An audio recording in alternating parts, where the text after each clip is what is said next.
दो टाइप के सोर्स होते हैं, एक मैग्नेटिक सोर्स और एक चार्ज मूविंग चार्ज सोर्स। ठीक है, दो टाइप के फ्रेम है सोर्स में। हाँ वो मैं करता हूँ।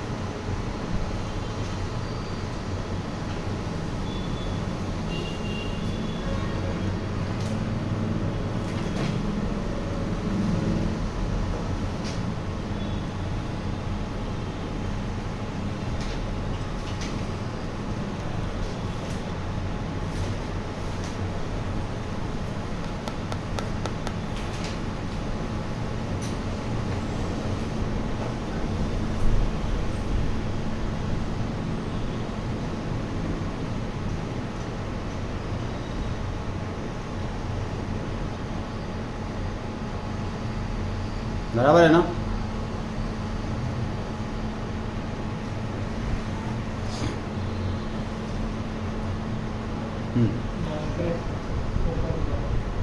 कर दिया। ओके, सो लिखो current due to magnetic magnetic field due to current, magnetic field due to current. ये है Biot Savart law, BIOT, Biot Savart law. T silent है जाता है।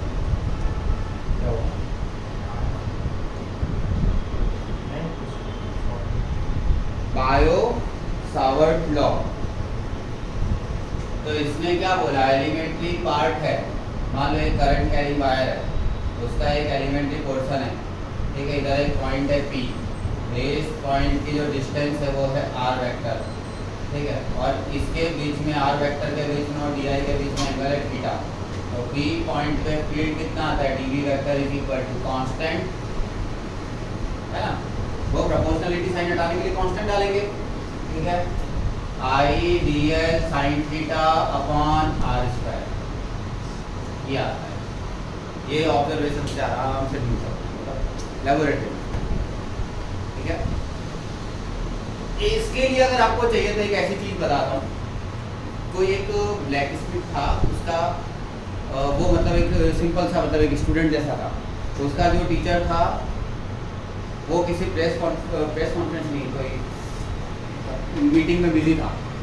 तो उसको मीटिंग मतलब कैसा है, जैसे मान लो कि जैसे तुम मेरे घर पे बैठे, मतलब मैं सपोज करो कहीं गया हूँ, तुम इधर बैठ के काम कर रहे हो, अब मेरे से कोई एकदम इंपॉर्टेंट पर्सन मिलने आ रहे हो, तुम मुझे बुलाने जा रहे हो।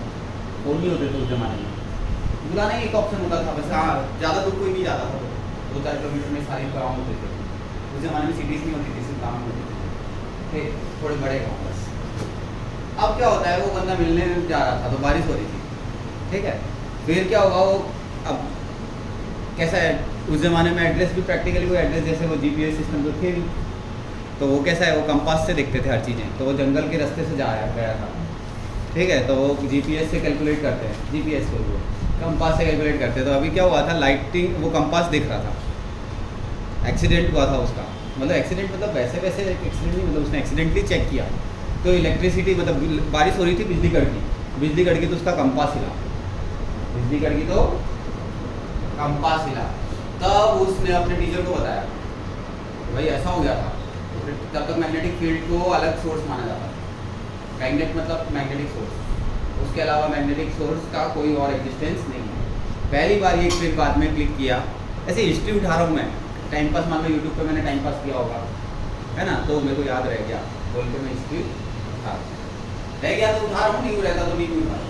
तो उसने क्या नोटिस किया था बच्चे ने, हालांकि वो खुद भी बड़ा साइंटिस्ट बना हुआ था, ब्लैक स्मिथ का मतलब वो लोहार होते ना, उसका बेटा। तो वो क्या नोटिस करता है, वो नोटिस करता है कि इलेक्ट्रिसिटी के गिरने से, मतलब इलेक्ट्रिक मतलब चार्ज का मूवमेंट या करंट एक ही बात हुई ना, movement of charge and current एक ही बात होती है। ठीक है, तो चार्ज मूवेबल है या करंट है, उसके कारण उसका मैग्नेटिक कंपास क्या हुआ, हिला, मतलब due to moving charge magnetic field होती है जनरेट।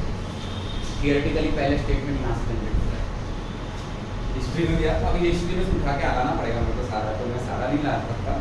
ये तो कैसा है, हम शौक के लिए पढ़ते हैं, इसका कोई एग्जिस्टेंस नहीं है, ठीक है। तो अब अगर उस बंदे के साथ वो घटना नहीं होती तो कभी सालों बाद ढूंढा जाता फिर ये स्टेट में। किसी न किसी के साथ तो होती भाई, लाखों करोड़ मतलब हंड्रेड्स ऑफ करोड़ लोग होते हैं, किसी न किसी के साथ तो ऐसा एक्सीडेंट होता ना, थोड़ा आगे पीछे होता। तुम्हें इंटरेस्टिंग चीज़ बताता हूँ, टेलीफोन की डिस्कवरी हुई थी ना, टेलीफोन की डिस्कवरी 2 लोगों ने की, और जो तुम पढ़ते वो गलत है।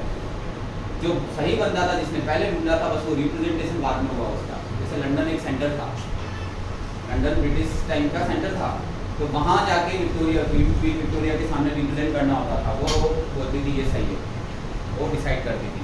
तो वो बंदे का, और पहले एयरपोर्ट वगैरह नहीं होते थे, तो सारा जो भी वो ट्रांसपोर्टेशन है वो आया सिप होता था। तो वो उसका सिप लेट हो गया, जो बाजू वाला था जल्दी पहुँच गया, और एक पर्टिकुलर साल में एक डे होता था जहाँ रिप्रेजेंटेशन होता था, होता था। मेरे को पूरी हिस्ट्री में याद नहीं रहता यार, कितनी सारी चीज़ें पढ़ता हूँ, कहाँ याद रहेगा, रफली थीम याद रहता बहुत है। तो वो बंदे ने जल्दी रिप्रेजेंट कर दिया, जिसने रियल में बनाया था वो लेट हो गया पहुँचने, क्योंकि वहाँ तक US से अगर आपको वहाँ जाना है तो मतलब दिन कितने, मतलब आप समझ रहे हो, अभी फ्लाइट में लग जाता है 1 दिन या आधा दिन, तो आपकी बात अलग होती है भाई, तब तो 5-5 दिन 7-7 दिन लगते थे, ठीक है। तो इस तरह रियल में तो हम ग्राम बेल पढ़ते हैं ना, गलत पढ़ते हैं। रियल जिसने डिस्कवरी की थी वो बंदा पहले डिस्कवर किया था, लेकिन रिप्रेजेंटेशन उसका बाद में हो पाया, इसके लिए उसको याद नहीं पता था क्या, शायद बताया होगा। बहुत जो है हमको हिस्ट्री कहाँ आती है अभी। चलो मैं बस ये बता रहा था कि ये सब चीज़ें कैसा है, साइंस की हिस्ट्री और थोड़ी रीजनेबल है पढ़नी चाहिए हमको, अगर फुर्सत में है तो यही पढ़ लेंगे, काम भी लगती है और मीनिंग भी समझ में आ रहा है। तो एक चीज़ को एट अ टाइम 4 लोग भी ढूंढ रहे हैं, किसी को पहले मिल गई, किसी को थोड़ा दिन बाद मिलने वाली है, ऐसा होने वाला है ऑलमोस्ट, ठीक है। तो ये उस बंदे को जिसको मिली उसका एक्सीडेंट ऐसा हुआ था, जो कंपास, क्योंकि इलेक्ट्रिसिटी गिर रही है तब आप कंपास लेके बैठे हो, ये तो आपने कभी सोचा ही था। एग्जैक्टली आप कंपास की नेसेसिटी पड़े और इलेक्ट्रिसिटी उसी टाइम गिरे, तब आप ये एक्सपेरिमेंट ऑब्जर्वेशन पे देख पाओगे। और इतना बहुत है आगे स्टडी करने के लिए, आगे स्टडी करने के लिए बहुत है। फिर क्या किया, उस जमाने में इलेक्ट्रिसिटी आर्टिफिशियली कैसे प्रोड्यूस होती थी, सिर्फ और सिर्फ इलेक्ट्रोकेमिकल सेल से प्रोड्यूस होती थी। इलेक्ट्रोकेमिकल सेल नहीं पढ़ा क्या आपने, इलेक्ट्रिसिटी प्रोड्यूस करते हैं, बस वो एक अकेला मेथड था इलेक्ट्रिसिटी प्रोड्यूस करने का, ठीक है।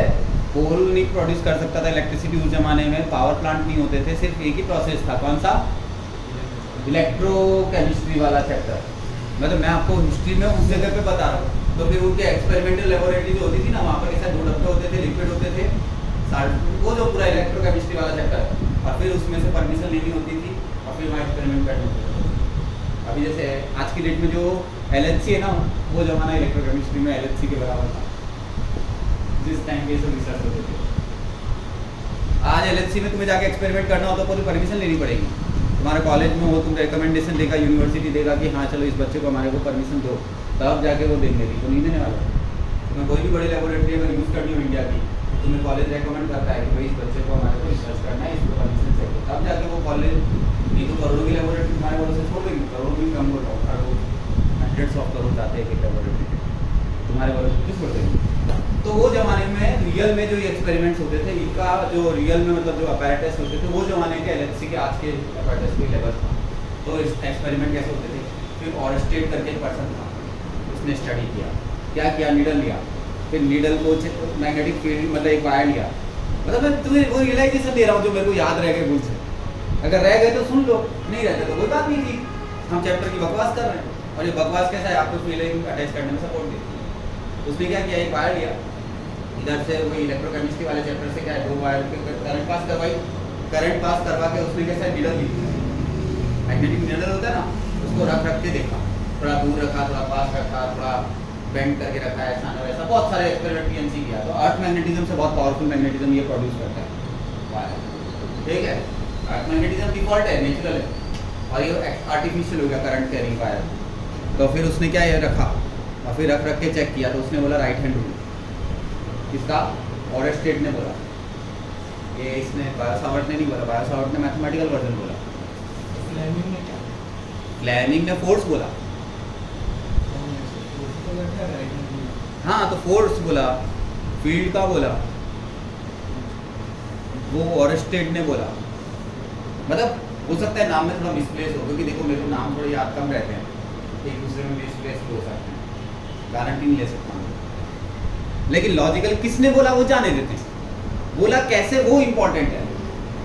उसने कैसे बोला, एक्सपेरिमेंट क्या था, किसने किया वो सेकेंडरी, किया लेकिन वो कंफर्म है। और क्या था एक्सपेरिमेंट वो बताता हूँ। वायर लिया, मैग्नेटिक मिरर लिया, मैग्नेटिक नीडल को बार बार बेंड कर करके रखा था। उसने क्या बोला कि ये जो मैग्नेटिक फील्ड आता है मच पावरफुल है, मतलब वेरी मच पावरफुल है और नेचुरल मैग्नेटिक फील्ड, तो अर्थ के सामने वो इतना पावरफुल है कि अर्थ की चलती नहीं है। और फिर उसके बाद में नीडल को रख के देख के राइट हैंड रूल बनाया कि करंट ऐसे जा रहा है, करंट कैसे जा रहा है, ऐसे जा रहा है, तो इसके थ्रू अगर इस पॉइंट पे मैग्नेटिक फील्ड बोलोगे तो ये जो प्लेन है ना I L vector D L vector, कौन सा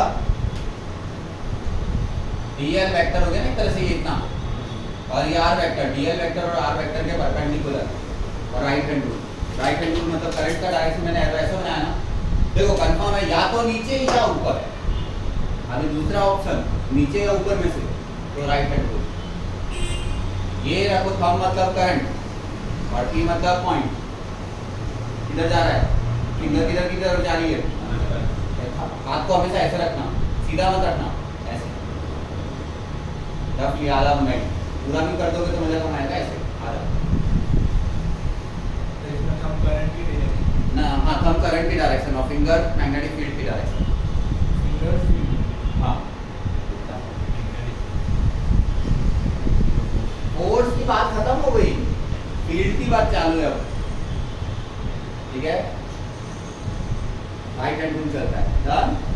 और मैग्नीट्यूड के पॉइंट ऑफ व्यू से इधर तो ये एन कैप छोड़ देता हूँ, एन कैप रिप्रेजेंट फिलहाल के लिए माइनस के क्या है, फिलहाल के लिए विजुअल नोटेशन के हिसाब वो बायो सावर्ट ने ढूंढा, हाँ लेकिन बता देता हूँ करंट ज़्यादा, करंट के प्रोपोर्शनल बोल दिया, ठीक है, inversely proportional to R square, universal कोई भी फंडामेंटल नेचुरल लॉ है सारे के सारे 1/r स्क्वायर, ठीक है, करंट हो गया, लेंथ कितने पोर्शन में फ्लो हो रही है, तो डीएल, फिर थीटा के पॉइंट ऑफ व्यू से स्टडी किया, अलग अलग थीटा लेंगे तो साइन थीटा, एक्चुअली ऐसा भी नहीं, डीएल के दो कंपोनेंट ले लिए, एक आर वेक्टर के डायरेक्शन में और एक आर वेक्टर के परपेंडिकुलर डायरेक्शन में, तो आर वेक्टर के परपेंडिकुलर डायरेक्शन में काम करता है, पैरेलल डायरेक्शन में काम नहीं करता है, बस तो कितना बचा, μ0/4 टाइम पास है, जैसे 1/4 एप्सिलॉन नॉट या कॉन्टी आता है, जैसे q1 q2 upon r square होता है, बस वैसा ही है, आई dl sin theta upon r square, पहले एक आई लिया, फिर dl sin थीटा लिया, ठीक है, मतलब अपने क्या किया होगा, मतलब dl sin थीटा से पहले बोलता हूँ, मतलब मैं जो बोल रहा हूँ वो मैं गारंटी नहीं ले सकता सही है गलत है, लेकिन एक प्रिडिक्शन है, उसने एक पॉइंट इधर लिया होगा, एक वायर का करंट एलिमेंट्री पोर्शन इधर लिया होगा, ठीक है, और एक बार ऐसे लिया होगा और एक बार पॉइंट इधर लिया होगा, तो इसके थ्रू मैग्नेटिक फील्ड 0 मिला होगा और इसके थ्रू मैग्नेटिक फील्ड नॉन 0 मिला होगा, तो उसने फिर dl sin थीटा बोल दिया। भाई मैं भी कर सकता हूँ, मतलब अभी करने के लिए बस इंस्ट्रूमेंट लेबोरेटरी चाहिए, भाई कर सकता है, मैं बता रहा हूँ कि उसने कैसे किया होगा, क्योंकि अगर perpendicular direction of R magnetic field produce करता है और ये नहीं करता है, बात खत्म हो गई, dl sin थीटा ही आएगा। फिर मान लो एक रैंडमली की पॉइंट इधर है और मेरा dl इधर है, ठीक है, तो dl के दो कंपोनेंट ले लो, ये एंगल थीटा है, तो बताओ ये कितना आएगा, dl sin थीटा, और ये कितना आएगा, dl cos theta, dl cos theta is wastage, dl sin theta तो काम होगा। तो ये अभी समझाने के लिए जब बचता, ये दोनों एक्सपेरिमेंट करके देख लेंगे हम, पता ना कोई हार्ड टास्क है, पूछ रहा हूँ। तो ये इस तरह से किया हुआ था, आई वैसे आई का भी प्रोपोर्शनल आई आएगा या आई स्क्वायर आएगा किसको पता, तो वो ग्राफ प्लॉट से आता है, जैसे अपने वो पूछा था रेट किया था चैप्टर 4 केमिकल डायनेमिक्स केमिस्ट्री, उसमें क्या होता है ऑर्डर ऑब्जर्व है, तो कैसे करते थे, एक बार ए को कांस्टेंट रखो, बी को डबल करो, ट्रिपल करो, तो फिर रेट के अंदर जो इफेक्ट आता है उसको फिर ग्राफ प्लॉटिंग से भी कर सकते हैं, ऐसा सब किया था ना। अगर मैंने रिएक्टेड डबल किया और रेट भी डबल हुई तो ऑर्डर बने, रेट रिएक्शन नहीं रिएक्टेड डबल किया और ऑर्डर रेट 4 होगी, रिएक्टेंट डबल रेट 4 टाइम्स तो ऑर्डर 2 होगा, बताओ समझ रहे हो नहीं समझ रहे हो, तो same name of work, I double करो मैग्नेटिक फील्ड डबल, फिर आई डबल करो मतलब ट्रिपल करो मैग्नेटिक फील्ड 3 टाइम्स, मतलब आई के प्रोपोर्शनल है। अगर आई मैंने डबल किया और मैग्नेटिक फील्ड 4 टाइम्स हो गया होता,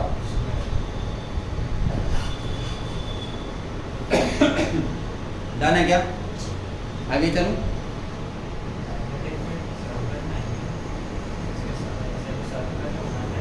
हाँ बिल्कुल। अगर मैं उस तरह से बात करूँ, जैसे एक वायर है, एक वायर के अंदर ऐसे करंट जा रही है, तो इस पॉइंट पे मैग्नेटिक फील्ड है अंदर की तरफ, ठीक है। इस पॉइंट पे मैग्नेटिक फील्ड होगा बाहर की तरफ, और बाकी अगर मैं ध्यान से देखूं तो ये राउंड शेप में आएगी, ये डॉट डॉट छोड़ दो, तब पीछे की साइड को डॉट डॉट छोड़ देंगे और आगे की साइड को पूरी लाइन बना देंगे, ऐसे आएंगे। करंट है ना ना, फील्ड है, फील्ड लाइंस, फील्ड लाइंस, ठीक है, बिल्कुल सही है। मतलब फील्ड लाइन की डायरेक्शन हम आई से ही देते हैं, मतलब एल हाँ वेक्टर से ही देते हैं। बिल्कुल, डीएल वेक्टर से। अभी एलिमेंट्री पोर्शन तक रखते हैं, बाद में इंटीग्रेशन होने के बाद पूरा आई बना देंगे। अभी एलिमेंट्री पार्ट, ठीक है, डन।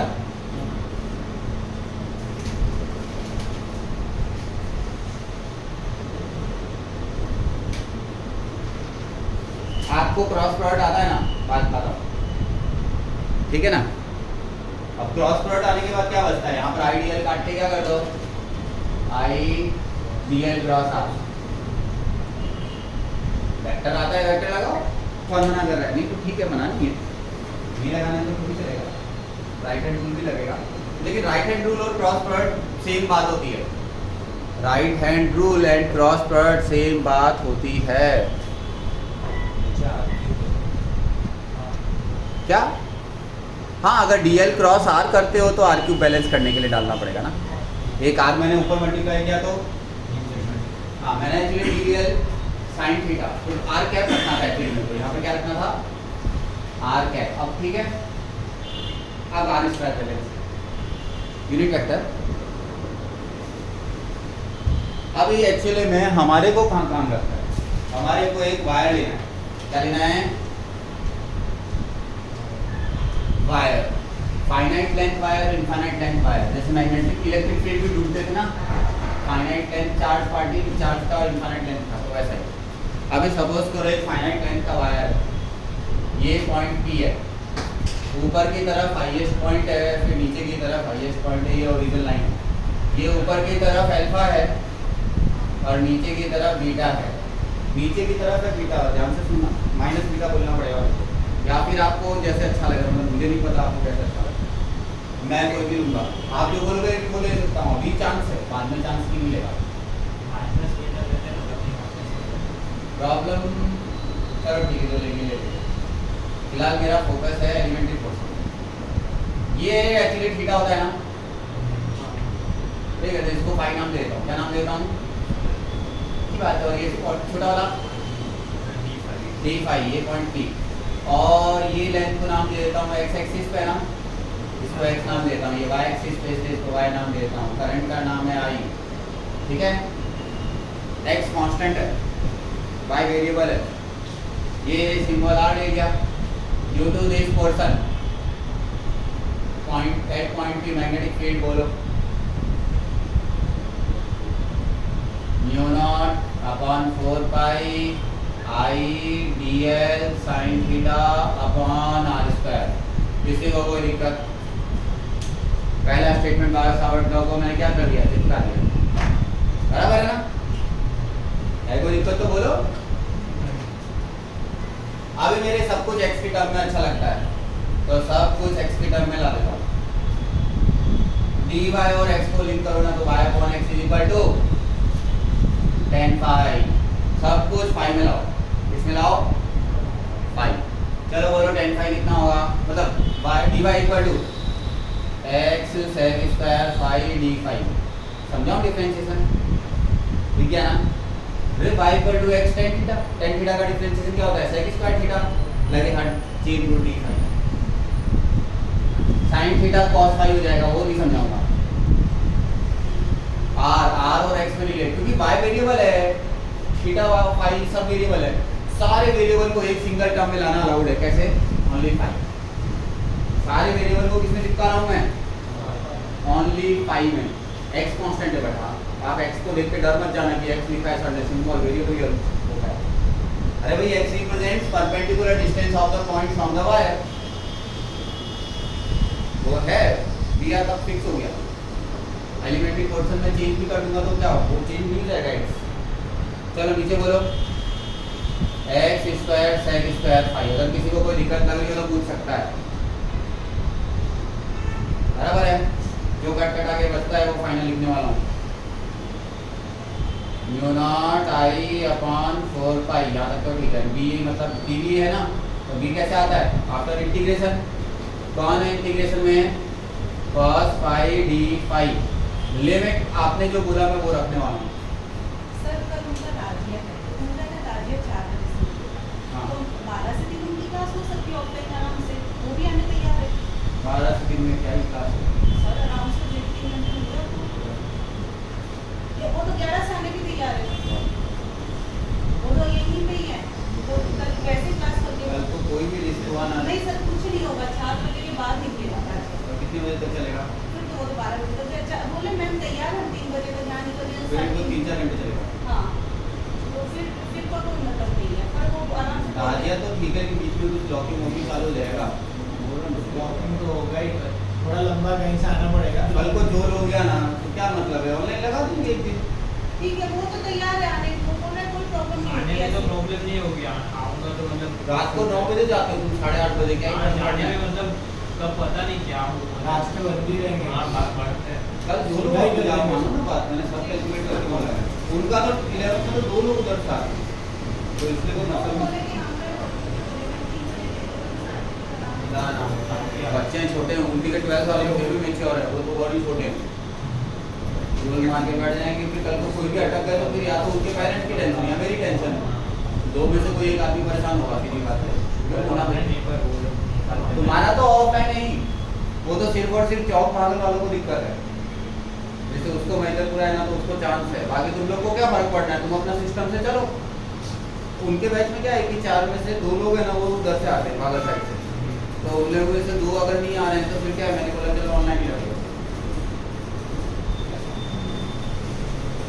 इंटीग्रेशन के लिमिट का जो हो रहा है तो ऐसे दिया ना मैंने, ये रेफरेंस लाइन है तो नीचे की तरफ मतलब क्लॉकवाइज है तो एंगल लिया जाता है माइनस, और एंटी क्लॉकवाइज को तो इसमें एक्चुअली उल्टा ले लिया मैंने। एंटी क्लॉकवाइज को माइनस, क्लॉकवाइज को प्लस, ऐसे फर्क तो कहीं पड़ना है।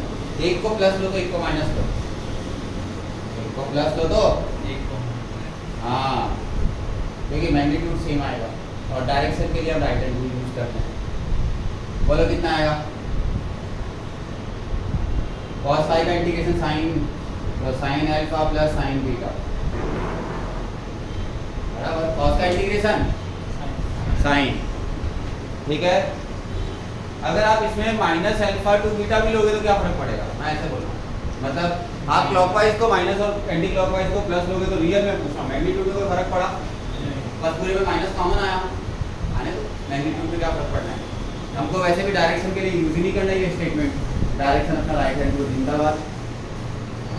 इसमें जो हमने बीटा एंगल लिया है, नेगेटिव बीटा लिया है ना, बीटा नेगेटिव बीटा, क्योंकि एक को अगर मैं ये रेफरेंस लाइन है ना मेरी, इससे मैंने फाई लिया है ना सिंबल, फाई कहाँ से ले मेजर किया मैंने, एक्स एक्सिस से। क्लॉकवाइज को मैंने फाई मेजर किया है, तो clockwise is the positive angle particularly अभी के लिए। मेरा रेफरेंस ऐसा है कि फाई जो है वो क्लॉकवाइज है।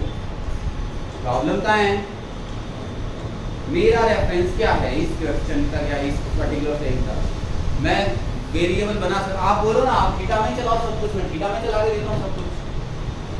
इसमें नीचे एक्स आएगा। हाँ मैंने गलती की, एक एक्स रहेगा। मैंने वो काट दिया ना तो एक्स इधर काटा, इधर स्क्वायर ही कटा है तो एक्स रह जाएगा। सही बोले आप, बराबर बोले आप। अब जैसे इनके सिंबल अलग है एंगल के, इन्होंने अल्फा बीटा अलग फ्रेम में लिया है, ध्यान से देखो, वो निकालो। फिर थीटा 1 थीटा 2 अलग लिया है, अभी इन्होंने दोनों ऊपर की तरफ लिए हैं, तो ये कंफ्यूजन हो जाता है रेफरेंस बुक्स पे। अब मेरा काम करने का तरीका ऐसा है, इनका काम करने का तरीका अलग है। जोन हो गया ना तो प्रैक्टिस कर लेंगे, जोन मिट जाएगा, टेंशन ना लो, प्रैक्टिस कर। बीटा मैंने पहले से माइनस बीटा लिख दिया, तो बीटा अभी सिर्फ एक क्वांटिटी को रिप्रेजेंट कर रहा है, डायरेक्शन को रिप्रेजेंट नहीं कर रहा। लेकिन फिर क्या है, वापस से दिक्कत हो सकती है, आपको थोड़ी हैबिट डालनी पड़ेगी। बीटा जो भी अगर ये सपोज बोले 30 इसमें डायरेक्टली 30 माइनस 30 नहीं, लेकिन प्रॉब्लम क्या है, देखो मेरी बात सुनो। ये वायर है, ये पॉइंट है, ये डिस्टेंस ए है, ये डिस्टेंस ए है, ये डिस्टेंस ए है, ठीक है। यहाँ पर करंट आई जा रही है, ये पॉइंट ए भी ले लो, ठीक है, चलो एम एन ले लो। बुझा? ये और नहीं खा पाऊंगा मैं, ज़्यादा ही हो गया, ऑलरेडी बहुत खाया। ठीक है। हाँ मतलब मैंने आधा खाया है। 8 बजे आराम से मतलब 8 बजे छोड़ के निकाल। अच्छा, बाकी सब आप संभाल लोगे, ठीक है। हाँ भाई, एक पॉइंट पे मैग्नेटिक फील्ड ढूंढना है, तो ऐसे में बस अल्फा बीटा बता दो। अल्फा और बीटा दोनों 45 नहीं तो साइन फाइव कॉस फाइव का इंटीग्रेशन, इसमें इधर का डाउट खत्म करता हूँ। साइन था, फिर साइन फाइव में पुट किया sine beta sine alpha, last limit sine alpha, फिर minus of sine minus beta, तो प्लस हो जाएगा। चलो इसमें बस अल्फा बीटा बोल दो, जो पुट करने वो वाले करने। अल्फा और बीटा दोनों 45, तो एक काम करो, पी पॉइंट पे मैग्नेटिक फील्ड ढूंढी खत्म करो, बोलो।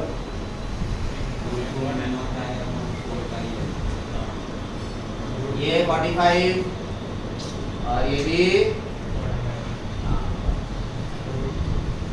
मतलब फाइनल आंसर बोलो, mu naught I upon 4 pi x into root 2, बराबर है। एक्स की जगह ये लिख देना, कोई दिक्कत? क्या हुआ उसे? हाँ आराम से, बस अल्फा और बीटा कैलकुलेट कर दो, बाकी तो घटा हुआ ही है। अरे पूजन क्या हाल है? बराबर है, पार्टी शार्टी का प्रोग्राम हो गया।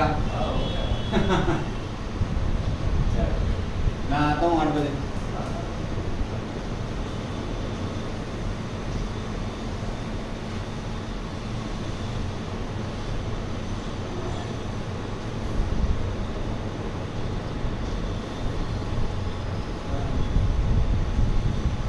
ये पॉइंट है, ठीक है, ये लाइन है, यहाँ पर वायर है, ये डिस्टेंस कितनी है, इसमें कोई वायर में करंट नहीं है, इधर वायर नहीं है, एम एन से करंट है बस।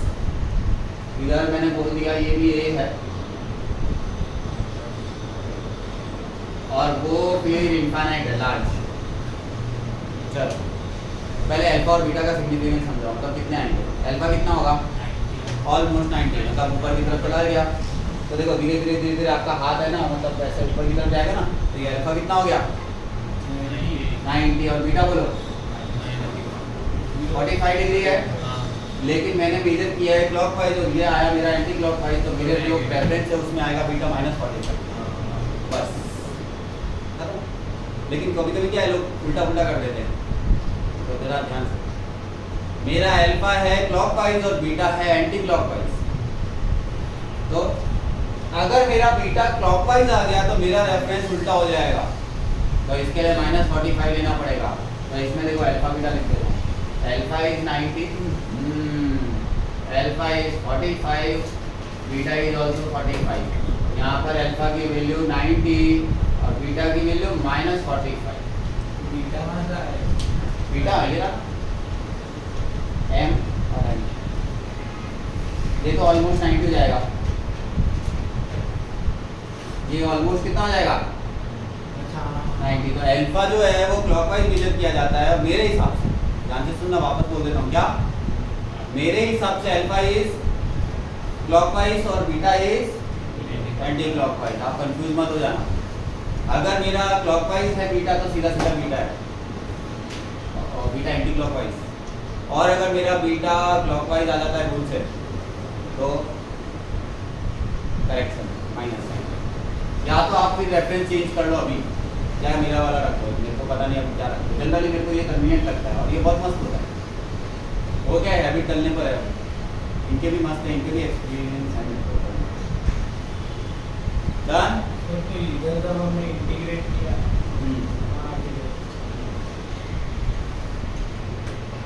हाँ वो तो इंटीग्रेट हो गया, उसमें माइनस। देखो मेरा फाई कहाँ से लिया मैंने, वो लाइन से क्लॉकवाइज को फाई लिया है, एंटी क्लॉकवाइज को फाई लिया, क्लॉकवाइज को फाइंड किया, तो लास्ट लिमिट इज क्लॉकवाइज में अल्फा और initial limit is anti clockwise में अल्फा बीटा। तो इसके लिए मेरा जो इंटीग्रेशन लिमिट है वो माइनस बीटा टू अल्फा बनेगी। मेरा फाई का सिंबल भी तो देखो, मैंने फाई को ही यूज किया है, ठीक है, कोई दिक्कत? बहुत अच्छी बात है।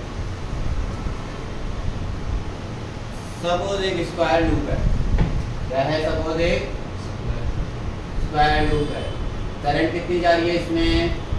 मतलब एक एलिमेंट्री पोर्शन छोड़ना पड़ता है वो सगुन का।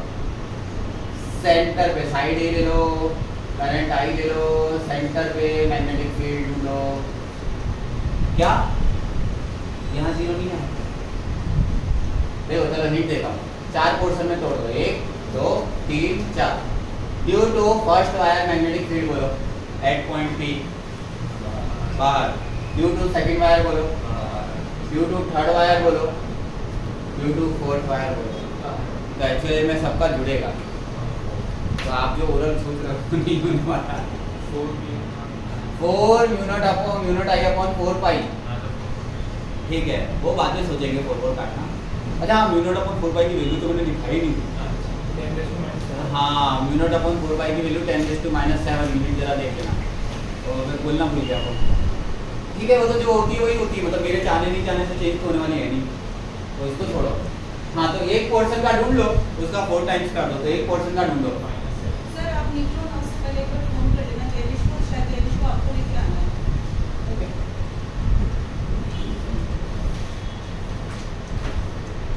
तो ये जो 45 वाला कंडीशन था, हाँ उसका आंसर क्या है? म्यू नॉट आई अपॉन 2√2 पाई है। हाँ बिल्कुल सही। अरे तो भाई 4 बोला, म्यू नॉट आई अपॉन 4 पाई ए और इंटू रूट 2, क्या फर्क पड़ रहा है? तो बता रहा था आपने बोला तो मैं थोड़ा कंफ्यूज हो गया। कोई बात नहीं, होने का कंफ्यूज बिल्कुल आपके। ये थोड़ा साथ में हाँ मैं बोल रहा हूँ सीधा, ये एंटी क्लॉकवाइज लूप है ना, तो anti clockwise loop create right hand rule. तो आपकी बार फिंगर को ले लो करंट, तो thumb represent field reverse, but ये कोई सही लॉ नहीं है, ये सिर्फ कन्वीनियंस वाला लॉ है, बट गलत नहीं है, गलत तो नहीं है। दोनों परपेंडिकुलर हो गए तो बराबर है, पॉइंट इधर आता ना तो धूल मारता रही, इसलिए रहने दो। लॉ ही मतलब अंदर वाला पॉइंट है, तो एंटी क्लॉकवाइज होगा, अभी पॉइंट इधर है तो धूल हो गया। हाँ बिल्कुल सही है, चारों पोर्शन के थ्रू बाहर आएगी। आप आराम से धीरे धीरे देखो, जल्दी बिल्कुल नहीं है। चैप्टर स्टार्ट और जल्दी करोगे तो नुकसान में जाओगे। चैप्टर एंडिंग के टाइम पे जल्दी होनी चाहिए। चैप्टर स्टार्टिंग में सबसे इंपॉर्टेंट चीज़ है कन्फर्मेशन के साथ पढ़ो, मतलब आपका कॉन्फिडेंस लेवल बूस्ट होना चाहिए। अभी से गाड़ी चलाना सीख रहे हो, ठोक दो, कैसा नहीं चलेगा। अभी शांति से एक पोर्शन को स्टडी करो, दूसरे पोर्शन को, तीसरे पोर्शन को, चौथे पोर्शन को, 4 पोर्शन को अलग अलग स्टडी करो, तो चारों का जुड़ेगा, इसलिए मैं 4 टाइम्स डायरेक्ट कर दूंगा। और सिमेट्रिसिटी प्रिंसिपल है मैग्नीट्यूड के हिसाब से। तो अब एक पोर्शन के लिए अगर मैं स्टडी करता हूँ तो मुझे एक बात बताओ, रफली मुझे पता है कि ये 45 डिग्री 45 डिग्री आते हैं, मतलब यही वाला फ्रेम हो गया। Mu naught 4 times mu naught upon 4 pi into I, और x बोलो कितना होगा? a/2 और साइन अल्फा और साइन बीटा 1/√2 प्लस 1/√2। अगर किसी को कोई दिक्कत लगे तो बोलो। एक पार्ट का है, खत्म हो गया, 4 डायरेक्ट लिख दिया मैंने इधर, फर्स्ट वाला 4। आप सही बोले, एक पोर्शन का ढूंढा, फिर 4 टाइम्स कर दिया मैंने सीधा। 4 बार का ढूंढने का खर्चा क्यों करूँ? ये 4 नहीं दिखता तो अलग बात थी, तो 4 मतलब चारों का मिला के, ठीक है। ए रिप्रेजेंट 5,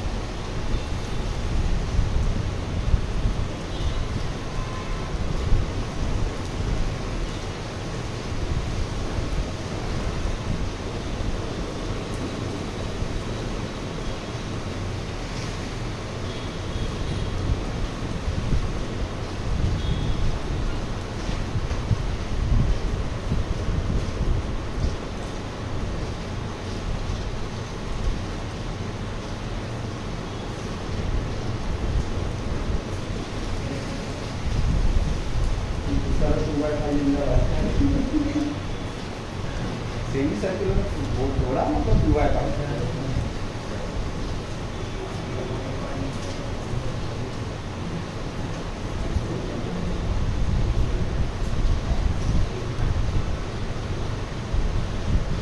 सबसे इंटरेस्टिंग चीज 2.1 कर लेना।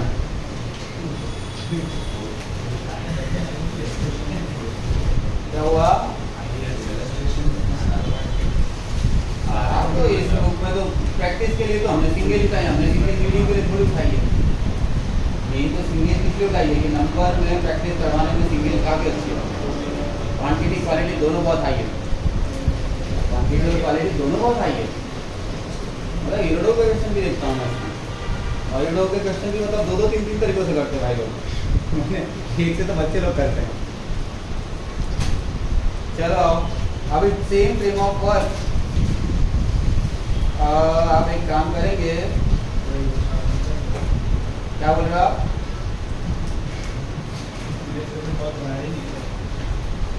छोटी छोटी है आप बच्चे वाली बातें कर रहे हो।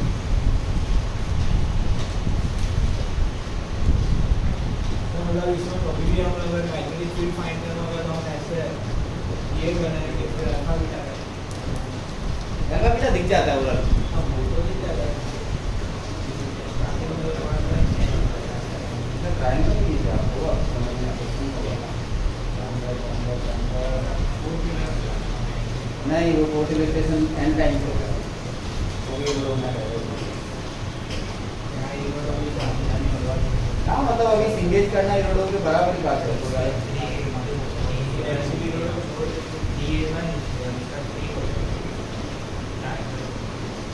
ट्रायंगल में एक्स ढूंढना पड़ेगा ना पहले।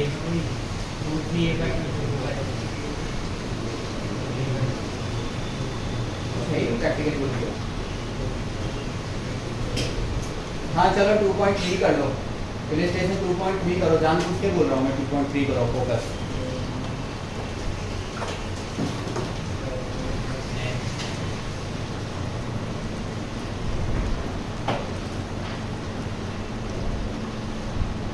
क्या हो गया?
एच.सी. वर्मा में ऊपर लिख लो 251 नंबर क्वेश्चन। ये 251 नंबर पेज है। चलो वो छोड़ो, नेक्स्ट चैप्टर। नहीं रे बाबा, एक लेक्चर में पूरा चैप्टर डालता है कोई। ऐसा तो मेटलर्जी भी जल्दी नहीं होता। वही सबसे रिलेट हुआ था, हैं? मैं बहुत टाइम लगा ऐसा।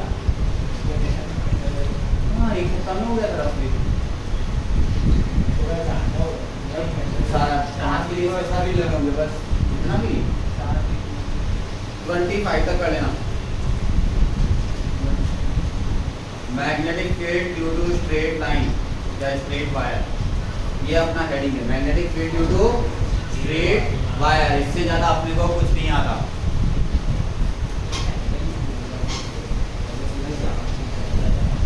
सॉरी कुछ बोल हुआ?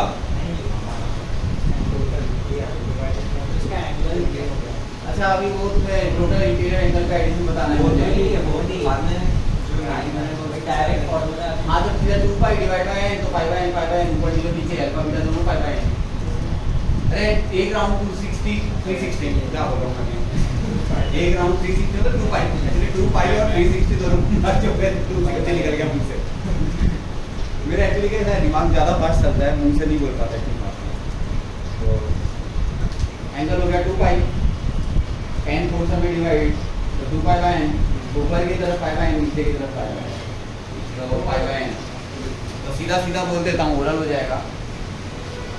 अगर परपेंडिकुलर डिस्टेंस कितनी ली है r, तो सीधा बोल देता हूँ n times mu naught upon 4 pi I by R। देखिए R नहीं, ये भी है नहीं आएगा, रुको एक मिनट। नहीं R नहीं आएगा, डिनोमिनेटर की बात R नहीं आएगा। 2 मिनट दोगे मेरे को? एक सर्कल है, ठीक है, इसमें जैसे एक वायर दिया और सेंटर इधर है, तो ये जो है ये R है और ये एंगल पाई बाय n है। ये बताओ x कितना आया, बोलो। r cos pi by n, और इधर कितना आएगा 2 sin pi by n। Final result चाहो तो बोल सकता हूँ मैं, बोलो। Mu naught I upon 2 pi r into n into 10 pi by n बराबर। और इनका मैग्नेटिक फील्ड, एक सर्कल है, सर्कल के अंदर मैंने पॉलीगॉन ड्रॉ किया, एंड साइडेड पॉलीगॉन, लेकिन वो सिमेट्रिकल है, सिमेट्रिकल होना चाहिए, अनसिमेट्रिकल नहीं चलेगा, ठीक है। और उसमें वायर करंट जो भी वो आई है। अच्छा चलो एक और लगे हाथ, लिमिट चली रहा है ना, लगाओ।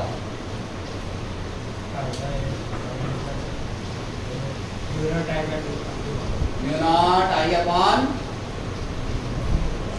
समझो। वैसे इंटरेस्टिंग चीज पता क्या है, अगला सेक्शन भी हो गया।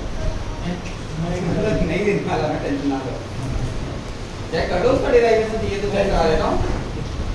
यूट्यूब सर्कुलर वायर कितना होता है चेक करो, यूट्यूब सर्कुलर वायर चेक करो, इधर पेज नंबर 2.11 में बहुत स्टार्टिंग के अंदर डू नॉट आई अपॉन 2 आता है, यूट्यूब सर्कुलर वायर।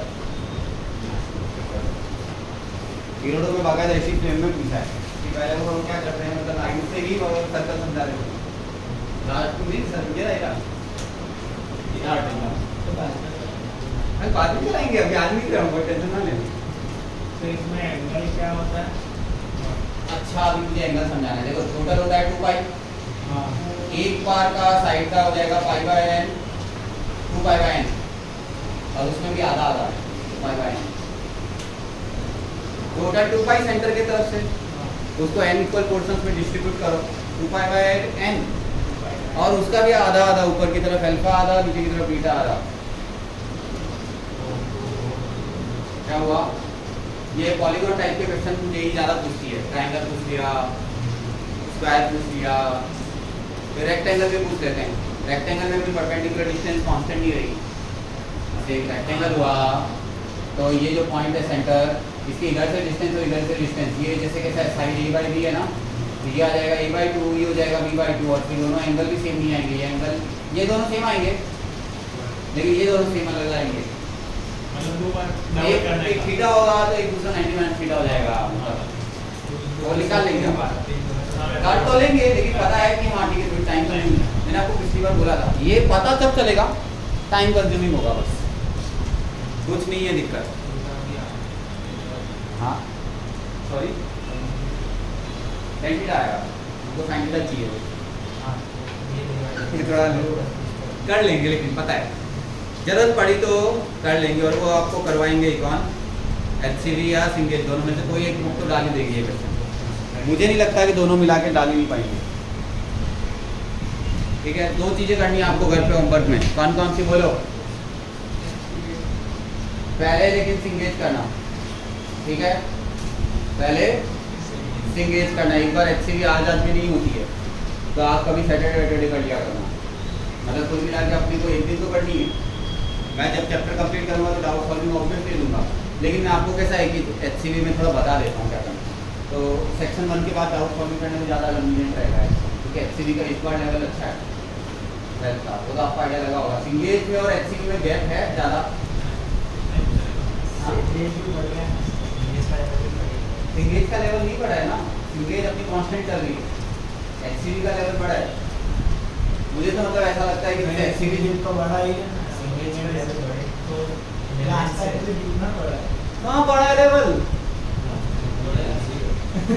वो देखो वो रही हो गया है। अब तो यार अगर तूने किया ना किया है हमने नहीं पर्टिकुलर जाते की बात नहीं करता 11 तो नहीं मैं ऐसा बोल रहा हूँ कि ये इलेक्ट्रिक में थोड़ा रिलेटिवली कैसा है कि ज़्यादा भी दिया था मैंने देखा इलेक्ट्रिक फ्लक्स वगैरह में ज़्यादा अच्छा दिया था सर्किट पॉइंट ऑफ व्यू से कोई ज़्यादा डिफरेंस नहीं उसमें भी खैर एक्सप्लेनेशन अच्छा दिया था ऐसा नहीं है हमने बात भी तो की थी कि अच्छी भी ज़्यादा है सिंगल ज़्यादा होगी थोड़ी Sorry? हमने ऐसे बात की थी सिंगेज ज़्यादा है वो डाउट नहीं है मैं ऐसा नहीं बोल रहा लेकिन कैसा है गैप लेवल पहले जैसे कैसा है सिंगेज इधर होता था मैकेनिक्स के टाइम पे और एचसी भी इधर होता था तो अभी सिंगेज अपनी जगह कांस्टेंट चल रहा है एचसी में ने सेकंड पार्ट में अपना लेवल थोड़ा इंक्रीज कर दिया सिंगल का लेवल बढ़ी है मेरे को वो नहीं लग रहा कि सिंगेज का लेवल बढ़ा है मेरे को लग रहा है सिंगेज अपनी जगह पे ही है कंपेरिजन का एग्जांपल देखें ना तो इसका थोड़ा सा अच्छा ऐसा क्या बात है कैसा है 11 का एग्जांपल तो बहुत इजीली हो जाता है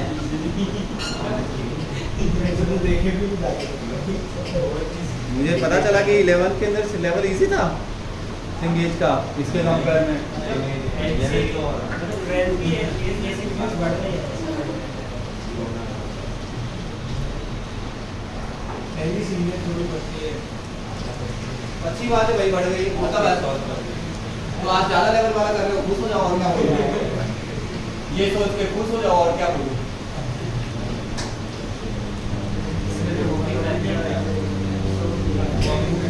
ठीक है तो magnetic field due to straight wire ठीक है magnetic field due to straight wire इतना संभाल लोगे ना ठीक है और सबसे पहले आपको इसका लेवल मतलब सेक्शन नहीं कर लेना है कुछ भी नहीं है अल्फा ढूंढना है बीटा ढूंढना है राइट हैंड लगाना है 3 चीजें 3 से ज़्यादा कुछ और हाँ कभी कभी ढूंढना है 4 चीजें आई वेरिएबल नहीं लेंगे वो लोग आई वेरिएबल नहीं लेंगे आई वेरिएबल आए तो छोड़ रहा फिलहाल के लिए वेक्टर से करना पड़ेगा और वेक्टर से प्रॉब्लम क्या है कि हम लॉन्ग वायर ले रहे हैं एलिमेंट्री पोर्शन के वेक्टर ले लेके आप पागल हो जाओगे तो राइट हैंड रूल ही चलता है यहाँ पे ठीक है नहीं तो हाँ ठीक है वेक्टर से लोगे तो हिंट लिख दो DL cross R magnetic field का वेक्टर डीएल क्रॉस आर मतलब यूनिट वेक्टर ढूंढने का ये बी का मैग्नीट्यूड तो हम देख ही लेते हैं डीएल क्रॉस आर से बी वेक्टर का लिंक मिल जाएगा डन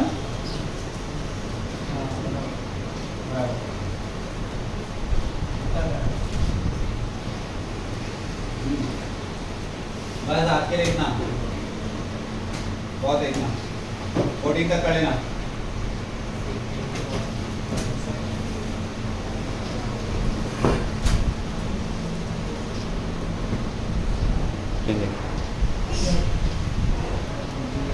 रिफ्रेश कर लो केमिस्ट्री निकालो